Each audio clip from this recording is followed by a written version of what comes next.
Hi, I'm Dr. Elliot Adam from ElliotOracle.com. I'm also the author of the award-winning Fearless Tarot and Tarot in Love.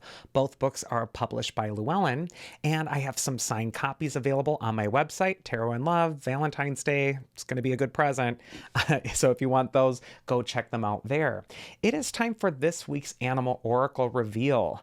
Yesterday on Instagram and on YouTube now, I placed up a photo of 3 different animals and asked you to use your intuition and just ask yourself which animal's calling to you, because that animal has your message. And the animals were the bat, the bee, and the rhino. So if you're just joining me now, ask yourself which animal's really calling to you or nagging at you. It doesn't have to be your favorite animal, it just has to be the one that's kind of getting stuck in your head right now. And so the first animal is the bat spirit, and this card says rebirth is assured.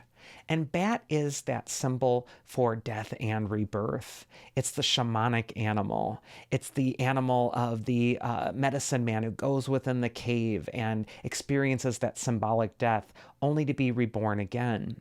The bat can indicate that this is a time to really listen to your shadow and also to bravely go into the places within you that are deepest. The first card for bat is where it's best to place your focus. And we got the Magician card reversed. Now, when the Magician comes up reversed, he can indicate that you're forgetting that you actually have power over the situation that's in front of you.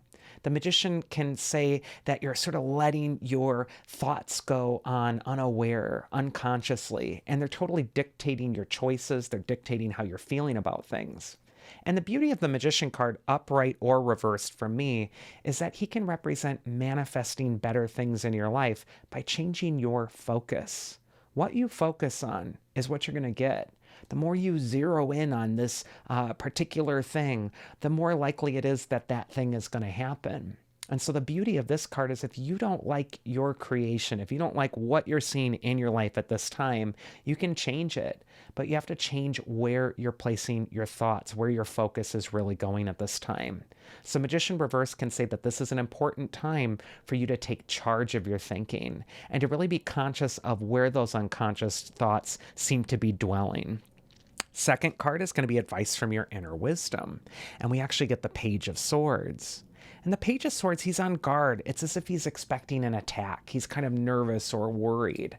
And when I see the Page of Swords, that defensive, guarded energy next to the Magician reversed, which can sometimes represent thoughts that get out of control, thoughts that are kind of like dictating how your life is feeling right now. This might be a time where you're really borrowing trouble. You're really kind of like looking at the future and you're tensing up for it and you're expecting it's going to be this conflicted, terrible thing. And it's almost like a self-fulfilling prophecy. The more you're kind of gearing up for that inevitable conflict, the more likely it is to happen.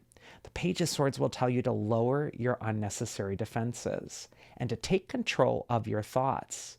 It's time to stop rationalizing things away. Page of Swords is super intelligent. He's super clever. He's really good at rationalizing certain behaviors to himself and saying, oh, it's not a problem. I actually do not. And yet it's so important that you're really kind of aware and focused about what those thoughts are doing and what creations they're manifesting. And the mythic archetype that's going to help you this next week from Lito Wang's wonderful Oracle of the Mythic Heroes deck is Psyche. And what a lovely card.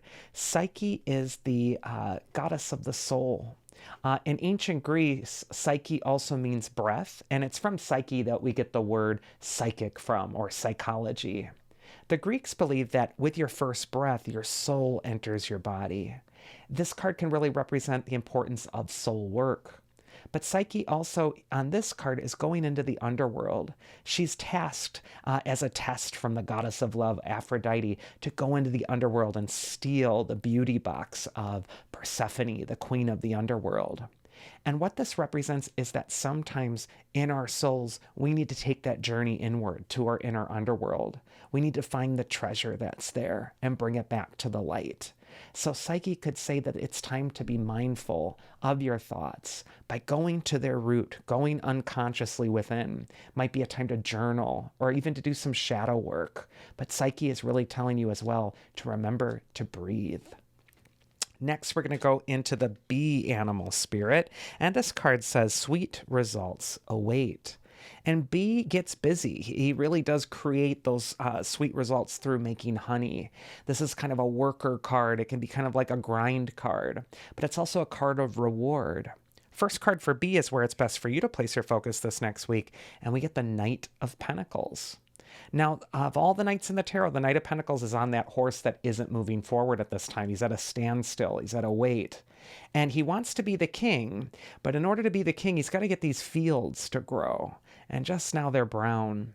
And so the Knight of Pentacles can represent our expectations being disappointed by something right now, by how we're seeing it. Maybe like the bee, you are putting all this effort into something, and just now it's not in season. And the fields you're surveying are brown. And so you're naturally going to feel like, it's not really what I wanted.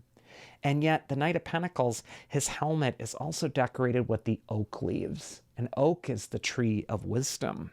And so what this is saying is that even though appearances might be a bit disappointing for you right now, if you pick the bee, even if you're kind of frustrated with what you're seeing as far as progress is concerned, great wisdom is available to you right now. You're learning a lot. And this is going to really help you. Also, the wisdom to know that even though something appears to be ungrowing in the background, actually has seeds beneath the earth that are slowly sprouting, and by the time the spring comes, are going to bring good results. Next for the bee is advice from your inner wisdom, and we get the Five of Swords reversed. And this card can just represent feeling overwhelmed, feeling like, there's a mess going on and you don't quite know even where to start. Again, expectations are going to be so important here. I'm also just kind of feeling like you're needing to sort through quite a bit and also take control of your thoughts, of your mind. If you're affirming every day, not what I expected, I'm really disappointed, not really what I wanted, you're just going to feel kind of muddled and like you're just kind of buried under more of this stuff. And I kind of find like you're just needing to find the strategy, the way through that's really going to help you organize some of this information. It might also be a time to come up with a priority list and really ask yourself, what's the most pressing thing that needs my attention? And then some of this other stuff that isn't growing right now, maybe it's time to just let that wait. And then finally, we got the mythic archetype that's going to help you, and we get Ariadne.